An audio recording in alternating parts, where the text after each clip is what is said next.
Yeah, you know what? We've been kind of monitoring this, Frank, for over the last 10 to 15 minutes here, and we were unable to get to it earlier because of the low clouds and the fog, and so he just popped out of the fog here at Newberry Park, and so we're having a look at some of the traffic conditions here. He has been able to make it down through the Ventura area, through Oxnard, through Camarillo, up the grade and towards the Thousand Oaks area, and traveling at a very high rate of speed, so 70 to 100 miles an hour occasionally here, and he's weaving in and out of traffic. The driver, from what we understand over the radio reports, is very animated, appears agitated, is waving his hands out the window occasionally here, and as you can see, he's kind of moving in and out of lanes of traffic here, so not too much in terms of volume on the southbound side of the 101 at this point. That could change as we approach the West Valley area here, but he's just past Hampshire, so just to give you folks an idea of where he is on the southbound side of the 101, he's past the 23, he's just past Hampshire, and he's now picking up speed again, southbound side of the 101, and again, we just heard that this guy is agitated, he's very animated, and waving his arms out the window, and, you know, driving at a very high rate of speed. Well, and this is the challenge when he's agitated and animated and going this fast. When we talk about the fact that there very well likely could be traffic up ahead, that then puts those drivers at risk, and that's when the danger gets that much more increased. We know that police are aware of that, and they're trying to do what they can to mitigate that. But this guy going so fast, it looks like he's probably well. I mean, generally, if you think of traffic going, what, between 60 and 80 on any given freeway at any given time, that guy's probably going at least 100 right now. Yeah, you know what? This is one of the higher speeds that we've seen this person at. Again, the CHP is calling this at about 90 to 100 miles an hour at times. And, you know, traffic is, for the most part, pretty light considering we're talking about Friday morning commuter traffic here. He's just past Westlake at this point. And, again, traveling very, very fast. He's weaving in and out of traffic lanes to avoid some cars. But, you know, traffic being light this time of the morning, it's not like he's having to make some very aggressive moves. He's just kind of weaving in and out of traffic, avoiding some of the cars that are coming up on him. And now at this point I see 1, 2, 3, at least 3, 4, 5 units of the CHP all in pursuit of this guy, and here he is just coming up on slower traffic up ahead. It looks like he's going to make a right turn into the number 2 lane and back, and there he goes, just kind of weaving in and out. Okay, so here we are southbound side of the 101. We're just coming up on Reyes Adobe here. We're going to be coming up on Canaan, and then Las Virgenes here. Southbound side of the 101 traffic, as you see it right now, is what it looks like, at least for the next foreseeable 3 to 4 miles from what I can tell here now. I should mention that we are the only helicopter up over this pursuit right now. This pursuit initiated out of Ventura County, where air support was grounded because of low clouds and fog, and we were just able to pick this up coming out of the Newberry Park area here, right at the 23 freeway, as this car basically exited the fog. And so Sky 5 HD is the only helicopter covering this pursuit at the moment here, and that being the case, we do have several units of the CHP on the ground as well, and they are not going to let this one go from what we can tell, at least not yet. Again, a driver who appears animated, who appears very agitated, and is driving very aggressively at this point here, is weaving in and out of traffic, coming up on Canaan, I believe, here, and looking up ahead another couple of miles here. It looks like traffic conditions, for the most part, remain the same in that they are fairly light at this point. And Mark, we can sort of see that driver that you've talked about being animated. You're pretty tight on that window there, and there is a passenger in the other side, correct? Yeah, we had, I have not, got kind of small monitors up in here, so I can't tell if there's a passenger, but from the radio chatter that we were overhearing, yes, there is a passenger, and now with the close-up view that Tim Decken has given us, it does appear that there is a passenger in that car as well. So we don't know what the situation is in particular here, but we are certainly going to keep following this. You know, at this point, he's just past Las Virgenes, and he's coming up on that slight grade leading up to Parkway Calabasas. For those of us familiar with the area here, southbound side of the 101, we actually kind of paused a little bit to see him come around the bend there, and so we are actually going to make our way up towards him a little bit. But yes, Frank, he is traveling occasionally at very high rates of speed, approaching 100 miles an hour at points. I'd say this coming off the top of the grade, approaching Parkway Calabasas, and in towards Mulholland is another opportunity, I would suppose, for him to gain even more speed here. Looking at traffic conditions up ahead over towards Parkway Calabasas at Mulholland, traffic conditions still remain light as we make our way into the West Valley. From the CHP on the phone with us, Charmaine Fajardo. Tell us what you can about how this started and what the state of this suspect is. Yes, approximately 8:07 a.m. this morning in the Ventura area, our officers noticed a vehicle at a high rate of speed weaving in and out of lane changing on other vehicles. They attempted to initiate a stop. At that time, the vehicle failed to yield, and it started this pursuit that you're watching now. Do we know anything about who is in the vehicle, if there's other passengers? It seems from our monitors, we can tell from Sky 5 that there seems to be another passenger in the vehicle. Do we know anything about the occupants? We don't know anything about the occupants. The only thing we are observing also is that there are two occupants in the vehicle, but we don't have any further information or identification on those people yet. I mean, it complicates things, obviously, when you have a second potential suspect or a victim. We don't know if the passenger is a suspect or a victim in a case like this. How does that change your tactics or strategy? Or perhaps you don't want to say, and that's fine, but it's something that pops into my mind. Yeah, that's definitely safety is on the mind of all officers. As you said, we don't know any information on the vehicle or the parties in the vehicle, so we're not sure the situation, whether they know each other or not. Again, our officers are always going to have safety at hand, first for the driver, for our officers, and for other motorists on the freeway. We know that the CHP and other law enforcement are always sort of finely tweaking their pursuit policies. Talk to us about your plan of attack here. What is the goal? Obviously, the end game is to get this person to give themselves up safely and peacefully without injury to your officers or innocent victims on the road. You know, again, like you said, it just depends on the situation. Obviously, our goal is to get that party to pull over in a safe manner and conclude this pursuit. However, we kind of are going to base our actions based on what the driver does, based on what traffic is. You know, again, it's going to be safety for the other motorist. We obviously are at a busy time right now. It's going to be commute time for a lot of people, so there are people on the road. Luckily, he hasn't been affected too much by traffic. It's been light, and he hasn't done any crazy maneuvers, but you never know. So our officers are always going to proceed with caution. And Ms. Fajardo, as you were saying that, it appears as if we've started to approach that 405 101 junction there where we knew that traffic would bottle up. I don't know if we're exactly there yet, but we're getting close. And does that help in the sense that it sort of forces the suspect to slow down? Well, it really depends on the state of the mind of the suspect. You know, sometimes it will help, yes, and tend to box them in, you know, so that they do have to come to a stop.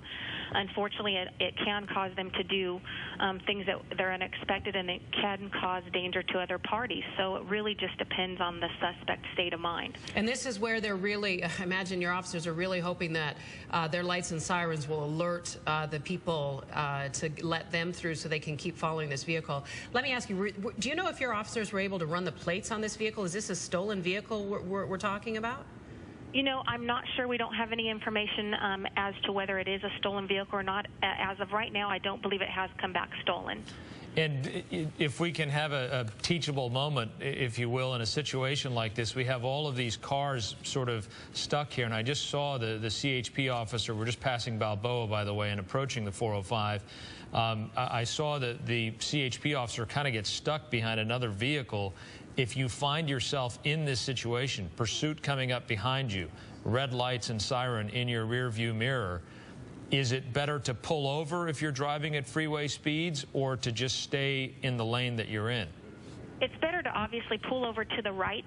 Anytime an officer is behind you, whether or not they have lights and sirens on, it's better for you to move to the right and out of the way, because you never know what they're responding to anyway. But obviously, when we are going with lights and sirens, it is best for the vehicles to pull over to the right so that we can continue safely. It looks like he's boxed in momentarily, but then and he's stuck in this huge bottleneck that happens every day at the 405 and the 101. And he was forced to stop for a moment, but then he was able to get going again. Your officers on the ground in a situation like this, are they empowered at any moment to take a pit maneuver, or is that a carefully considered decision that goes up the chain a bit? That's definitely going to be carefully considered, especially given the circumstances of the amount of traffic on the road. We don't want anybody else to be affected in anything that we do. Again, you know, we have the benefit of seeing the picture from Sky 5, and maybe, again, you don't want to give away this information. Air support is a tool you have. Do you think it will likely be pulled into play here?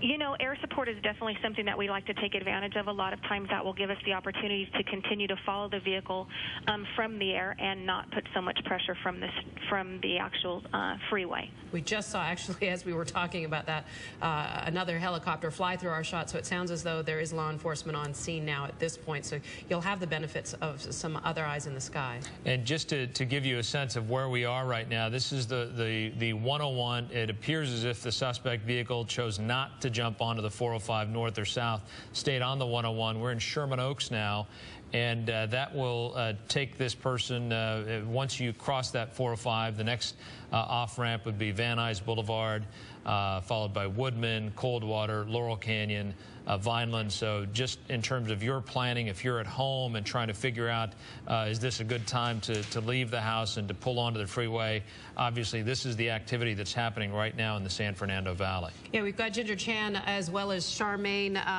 Fajardo from the CHP Southern Division on the line.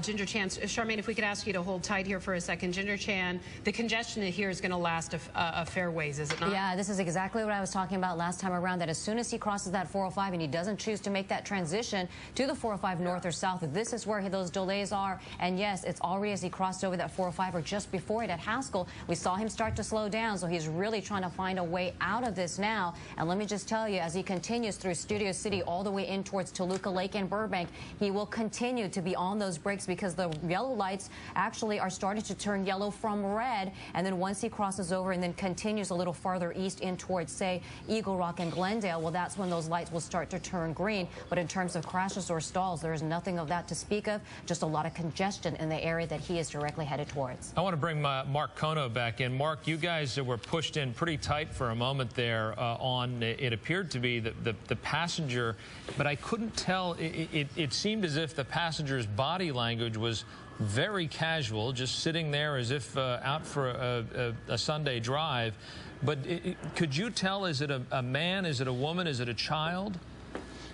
You know what, Frank, hard to tell. I kind of missed that push-in shot there, but I was not able to tell. I'm going to maneuver a little bit forward here and see if Tim can get into the sunroof and see what that passenger is doing. I have not detected much motion from that passenger at all during the whole time of this pursuit here. In fact, for the most part, it looks like that passenger was leaning back. Most of the motion, most of the animation was, of course, coming from the driver at this point. We are basically stuck in traffic as we approach Van Nuys Boulevard here. Now, Ginger made a note of the slowdown here just before Haskell. It was right at about Balboa, coming up on Haskell and the 405 that we encountered all this heavy traffic. Now, again, eastbound on the 101 now from the 405 coming up on Van Nuys Boulevard, looking ahead through the valley floor. It looks like we have this sort of stop-and-go heavy traffic all the way up to the Hollywood split. Yeah, that's right, Frank. Just passing Barham, southbound side of the 101. Traffic conditions are starting to ease a little bit through this particular portion as you come up towards the Hollywood Bowl. But I will say, once you get down to Hollywood Boulevard looking ahead, it is heavy once again. But just this one little patch of easing sort of traffic here, he is able to sort of speed up as he wishes. But once again, about a mile and a half forward here, looking over towards Hollywood Boulevard, that 101 is down to a crawl once again. Again, time is of the essence in terms of making sure that they are all over this, and CHP is. Charmaine, we've been talking about this importance of being patient, and we have to say your officers have done a great job of just sort of remaining steadily behind them. It doesn't seem as though they've added any panic to this driver. I mean, obviously being pursued by police is obviously not the best situation for somebody who's trying to flee from them, but they're being very cautious in trying to just keep an eye on this guy. Definitely. We don't want to do anything that's going to cause him to make any more furtive actions. Obviously we are concerned for, again, everyone's safety that's on the road, and for the driver's safety and state of mind. We have to take that into consideration. He's been moving around quite a bit in the vehicle, so that's something to be concerned with. That's something that the officers obviously have on their mind when he finally does come to a stop. Those are all kind of things that they have to take into consideration. Well, he's coming right here into the 101, the portion of the freeway that comes right by our station here, very close to the heart of Hollywood, and it seems as though right now he's going to stay on the freeway. It looks like they just passed the Highland Avenue exit. That's the one that takes you to the Hollywood Bowl, and soon we'll be at Cahuenga and Vine, and we'll see the Capitol Records building momentarily in the background as we see this car going right through, as you said, Michaela, the heart of Hollywood.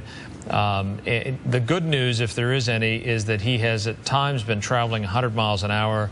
He doesn't seem to be trying to speed up in an excessive way right now. You hope, and correct me if I'm wrong, Ms. Fajardo, but you hope that during the course of time that the driver sort of calms himself down and then eventually comes to his senses and does the right thing. That's true. We definitely hope he calms down and that he decides to come to a stop once he realizes there's really nowhere to go.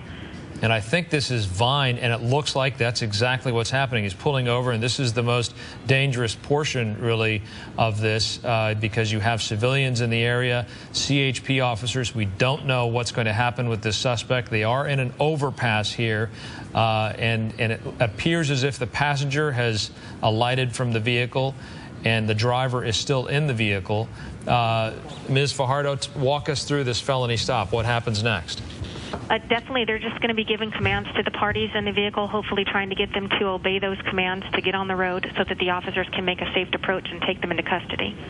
We saw one of your officers running with some sort of case. Do you have non-lethal weapons at the ready as well for this kind of situation? Yes, generally we do.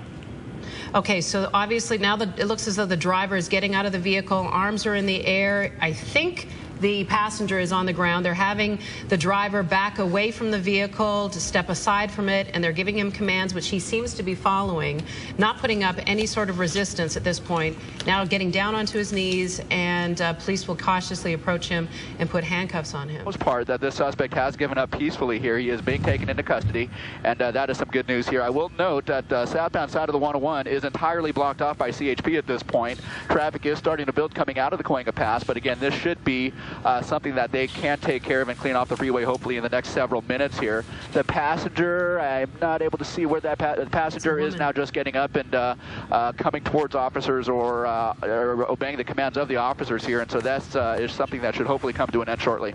The code 4 Frank. And Ms. Fajardo, if I can just ask you, in a situation like this for the passenger, the passenger was pulled over with handcuffs on.